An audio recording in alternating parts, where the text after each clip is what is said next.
رجعت من المدرسة، رميت حاجتي على الأرض وقلعت الجزمة ورميتها، ورميت هدومي على الكرسي. لقيت ماما واقفة في نص الأوضة ووشها كله غضب، وبتقول لي: حرام عليكي يا بنتي، حرام عليكي، إيه الإهمال والعشوائية اللي انت فيها دي؟ أنا مليت إني أعيد نفس الكلام. إيه يا ملك، مش هتعيني حاجتك في الدرج؟ هدومك تعلقيها، انت ليه يا بنتي عشوائية كده؟ وإيه كمية الورق والزبالة اللي في أوضتك دي؟ دي أوضة بنت. إيه ده؟ سكت شوية ومعرفتش أرد. كنت حاسة بخجل وكنت متضايقة، يمكن عشان مش أول مرة أسمع الكلام ده، ومش عارفة أنا بعمل كده ليه. بس خدت الموضوع بهزار وقلت لها: عادي يعني، ما أنا بنت أهو وبرمي حاجتي، بس ببقى عارفة كل حاجة نحطها فين. أعين حاجتي ليه مادام كده كده هستعملها بكرة؟ أما بقى بالنسبة للزبالة، فأنا بسيب الأوضة لحد ما تتبهدل خالص، بعد كده بنضفها. قالت لي: يا بنتي ما ينفعش كده، لازم تكوني نظيفة. أختك من ساعة ما وعيت على الدنيا وهي منظمة، وأوضتها مترتبة، وسريرها بيتفرش من غير ما حد يقول لها، بتهتم بنظافة الأوضة. بكرة تتجوزي ولو فضلتي على الحال ده، صدقيني هتتعبي قوي في حياتك. السلام عليكم، أنا ملك، عندي 25 سنة، وزي ما سمعتم كده ده حوار بيني وبين ماما. هي دايما شايفاني مهملة ومش نظيفة، ومش هقدر أكدب، أنا فعلا كده. حاولت كتير إن أتغير لكن مش قادرة. عندي أخت أكبر مني نضيفة جدا ومنظمة، حاولت كتير أتعلم منها لكن مش عارفة. أنا أصلا ما كنتش بعرف إزاي أرتب الأوضة أو أرتب هدومي. كانت ماما تدخل الأوضة عليا وتقول لي: يلا يا ملك، قومي نضفي أوضتك وافتحي الشباك كده عشان تهويها، وتمشي وتسيبني. أفضل واقفة في نص الأوضة، مش عارفة أبدأ منين ولا أبدأ إزاي. يعني المفروض أعمل إيه؟ يعني المفروض أكنس ولا أمسح ولا أرتب هدومي؟ أفضل واقفة محتارة، وفي الآخر ما عملتش أي حاجة. دي كانت مشكلتي دايما. حتى في نظافتي الشخصية ما كنتش بهتم بيها أبدا، حتى أحيانا كنت بكسل إني أنظف هدومي، وأقول ما هي نضيفة ما فيهاش بقعة، هغسلها ليه؟ كنت بسيبها كتير وبعد كده أغسلها. وما كنتش بهتم إني أجيب أي وسائل تنظيف ولا حتى كريمات، كنت بستحمى مرة واحدة في الأسبوع، وده بعد ما أمي بتضغط عليا. أهم حاجة عندي شكلي الخارجي قدام الناس يكون مظبوط، لأن أنا بنت جميلة جدا بشهادة الجميع، فكنت دايما بحب مظهري يكون مظبوط قدام الناس. يعني مثلا هدومي ما كنتش بغسلها كتير، فكنت أرش عليها برفان عشان أداري ريحتها. وفي يوم ماما جت قالت لي: يلا قومي كده روقي ورتبي أوضتك عشان خالتك وبنتها جايين. قمت وكالعادة ما عرفتش أعمل حاجة خالص. رحت لأختي الكبيرة منة، لقيتها بتنظف وبترتب أوضتها. قلت لها: منة، أنا مش عارفة أعمل حاجة خالص في الأوضة. قالت لي: طيب خلاص، هخلص الأوضة بتاعتي واجيلك أوضتك وأشوف هنعمل فيها إيه. وبعد ما خلصت تنظيف أوضتها، دخلت أوضتي واتصدمت لما شافت المنظر. الأوضة مبهدلة جدا وكلها ورق وكراكيب. قالت لي: إيه يا بنتي المنظر ده؟ إزاي مستحملة تقعدي في الأوضة وهي كده؟ وبدأنا ننظف مع بعض، ولأن هي أصلا بتعرف ترتب فهي اللي عملت معظم الحاجة. حاولت أتعلم منها، اتعلمت شوية حاجات بسيطة، بس للأسف بعد كده معرفتش أطبقها. وبعد ما الأوضة نضفت، انبهرت بجمالها ونظافتها، وحسيت إن نفسيتي ارتاحت وأعصابي هديت. كنت فرحانة قوي، وكان نفسي تفضل على كده على طول. خالتي جت هي وبناتها، ولما دخلوا سلموا علينا، ودخلت أنا وبنت خالتي الأوضة. قالت لي: أوضتك حلوة قوي يا ملك ومنظمة. قلت لها: ده بس من ذوقك والله يا ندى. وقعدنا نهزر ونضحك. وهي ماشية جت تحضني، حسيت إنها اتضايقت جدا، لكنها شمت ريحة وحشة قوي، بادت على طول ومشت. وعدى اليوم وأنا على نفس الحال، ما حطيتش في دماغي. وعدى الوقت، كنت كبرت شوية، اتحجبت، ودي كانت فرصتي إني ما اهتمش بشعري وارتاح بقى. بدل ما اسرحه كل يوم واغسله كل فترة، بقيت أصحى من النوم، ألبس الطرحة وانزل على طول. أمي قالت لي كتير: يا بنتي سرحي شعرك، هيجي عليكي يوم وتزعلي عليه، انت ليه بتعملي كده في نفسك؟ كنت أقول لها: ماما، ده شعري وأنا مرتاحة كده، سيبيني بقى في حاله. المهم، المشكلة بدأت من أول ما دخلت الجامعة، وعشان أنا شكلي حلو وجميلة اتقدم لي ناس كتير ما يعرفوش إني شكلي على الفاضي. لحد ما اتقدم لي حسام، كان معيد في الكلية، وكانت الناس كلها بتحلف بأخلاقه وذوقه. يومها وقفني في الجامعة وقال لي: أنسة ملك، أنا كنت عايز نمرة باباكي عشان أجي أطلب إيدك. فرحت قوي وقلت: ياه، هو ده الشخص اللي كنت أتمنى أتجوز واحد زيه. وفعلا خد رقم بابا وحدد ميعاد عشان يجي. قبلها بيوم أختي قالت لي عايزين بقى نجهز عشان العريس اللي جاي بكرة. قلت لها نجهز يعني نعمل إيه يعني؟ قالت لي يعني نوضب البيت، نجهز هدومنا، ننضف نفسنا كده يعني. قلت لها ما البيت نضيف وانا لسه مستحميه من 3 ايام بس، متهيألي مفيش حاجه تتعمل. قالت لي بيت ايه اللي نضيف؟ انت مش شايفه الكركبه والتراب؟ وبعدين ازاي يعني هتقابلي العريس من غير ما تستحمي قبلها عمي وتلبسي لبس نضيف؟ وفضلت بقى هي وماما يضغطوا عليا، وماما خدت هدومي رسلتها لي وانا قمت استحمى بالعافيه. وعشان كده حسام في فتره الخطوبه ما عرفش اني شخصيه مهمله جدا، لان لما اتخطبنا كانت امي واختي هما اللي بيهتموا بيا، فصعب يلاحظ حاجه زي كده. واتجوزنا انا وحسام. في الاول كان الوضع عادي جدا، زي ما بيقولوا كده حلاوه البدايات. بس تدريجي ابتدى يلاحظ مشكلتي. اول 3 ايام ما لاحظش حاجه، لان البيت كان جديد ولسه مترتب ومتنظف. اليوم الرابع لقيت حسام بيقول لي انت مش هتشيلي بقى الاكل؟ بقاله كذا يوم الدبان اتلم عليه، والمطبخ فيه مواعين كتير من يوم الفرح. قلت له ما تقلقش شويه كده وهقوم انضف. وفضلت قاعده على التليفون وفضل مستني ان اقوم، لحد ما لقيت فجاه انه بيلبس ونازل. قلت له انت رايح فين؟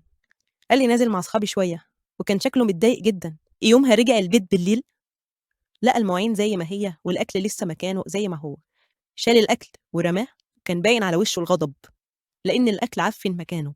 وقال لي قومي اغسلي المواعين، وبالعافيه قمت غسلتها. بعدها بيومين لقيته كل ما اقعد جنبه يقوم ويقعد في حته تانية، طول الوقت بيبعد عني خالص. اتكرر الموقف ده كتير. قلت له هو في ايه يا حسام؟ انت بتبعد عني ليه؟ قال لي مفيش حاجه، يعني مخنوق عايز اقعد لوحدي شويه. وبعد شويه جه سالني هو انت مش محتاجه يعني انزل اجيب لك حاجه مثلا صابون او شاور او اي حاجه من البنات بتحب تستعملها دي؟ قلت له لا عندي منهم كتير. قال لي بجد؟ طب ما تقومي تستحمي. قلت له لا يعني مش محتاجه انا اصلا نظيفه. وبعد 3 شهور من جوازنا بقيت اكسل اغسل المواعين، ودايما الحوض مليان اطباق وكوبايات. باخد بس الطبق اللي احتاجه او الكوبايه اللي احتاجها واشطفها بالميه وخلاص على كده. في يوم جه حسام وقال لي انا بقالي كتير نفسي في المكرونه بالبشاميل. قلت له خلاص هعملها لك بكره. وفعلا عملتها وجيت اقدمها له، لقيته بيبص في الطبق جامد قوي، وحسيت ان هو قرف. جه يشرب الميه قال لي الميه ليها طعم غريب. قلت له يعني طعمها ايه؟ دي ميه عاديه يعني. قال لي لا فيها ريحه اكل، انت مش بتغسلي الكوبايات ولا ايه؟ وقلت له لا غسلها بالميه. وفجاه قرف كده وقام من مكانه. حسام ما بقاش يحب يقعد في البيت، طول الوقت شامم ريحة وحشة، طول الوقت مش طايقني ومش طايق البيت، حتى الأكل والشرب مش طايقهم. في مرة كان قاعد بيقول لي أنا شامم ريحة وحشة قوي في الأوضة، وعمال يدور الريحة دي مصدرها إيه. بيبص تحت السرير لقى كيس زبالة.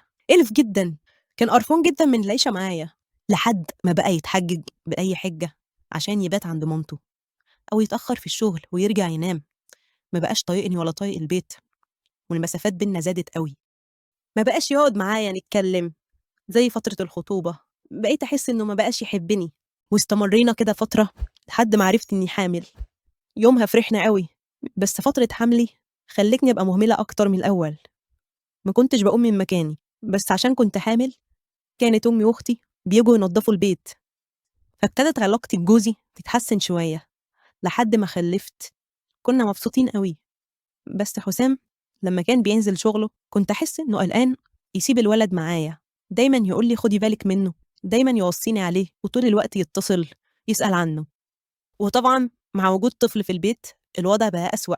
البيت ما فيهوش حتة نظيفة. حسام كان مخنوق جدا وقلقان على ابنه، خايف لحسن الولد يمرض بسبب عدم نظافتي، وحس إنه اتخدع فيا. ففكر في فكرة وخد قرار مهم جدا.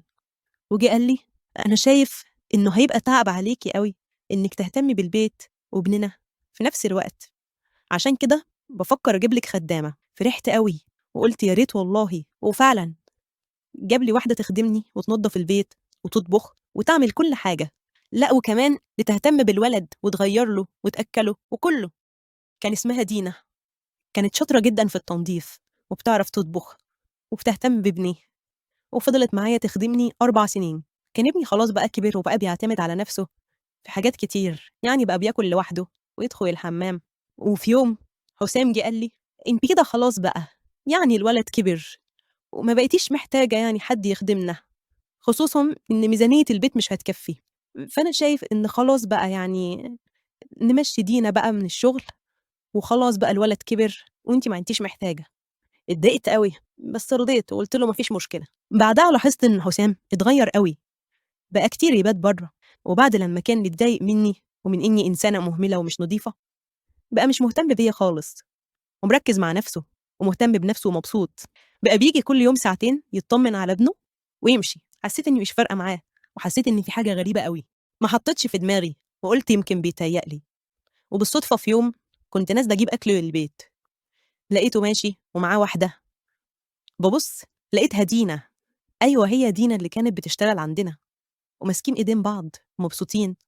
كنت هاقع من طولي، اتصدمت ورجعت البيت وقعدت أعيّط.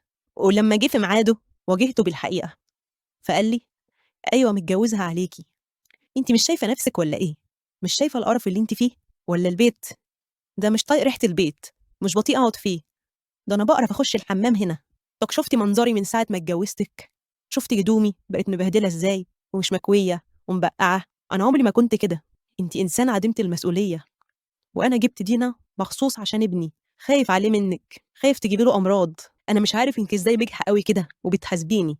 أنا عندي استعداد أطلّقِك عادي، ولو حابة تفضلي على ذمتي أنا ما عنديش مشكلة. للأسف جوزي ضاع منّي." اتصلت بأختي وقعدت أعيّط وقُلت لها: "حسام طلع متجوّز عليّا الحقيني." جات لي البيت ولمّا شافت المنظر قالت لي: "بصراحة ومن غير ما تزعلي، هو عنده حق. ياما حذّرناكِ أنا وماما وقُلنا لِك اهتمي بنَفْسِك وبنضافتِك الشخصية." قُلت لها وأنا باعيّط: "طَب الحل إيه دلوقتي؟" قالت لي: "أنا رأيي إنِّك تعرضي نَفْسِك على أخصائية نفسية، يمكن يكون عندها حل ليكِ." وقالت لي: "اوعي تتطلّقي، لإن الغلط أصلًا من عندِك، حلّي مشكلتِك الأول وبعدين فكّري هتعملي إيه." ورُحت فعلًا لأخصائية نفسية، وأول حاجة ساعدتني فيها هي الالتزام بالصلاة، وادّتني مجموعة من الإرشادات الدينية، وقالت لي: "كل ما هتلتزمي بالدين أكتر، كل ما مشكلتِك هتتحل بسرعة، لإن الدين هو اللي بيعلّمنا النضافة والطهارة." وادّتني مجموعة كُتب فيها أحاديث عن الرسول صلى الله عليه وسلم، وقالت لي: "اقريها هتستفيدي منها كتير." وقالت لي: "التزمي في كل دول وتعالي بعد شهرين، وأنا هاتابع معاكِ بالتليفون أشوفِك عملتِ إيه كل يوم." وفعلًا تابعت معاها وحسّيت إنّي بقيت أفضل نفسيًا وأنشط، وبقيت أتعوّد على الحاجات اللي باعملها كل يوم. وبعد الشهرين رُحت لها، قالت لي: "بجد أنتِ اتغيّرتِ للأفضل، استمري."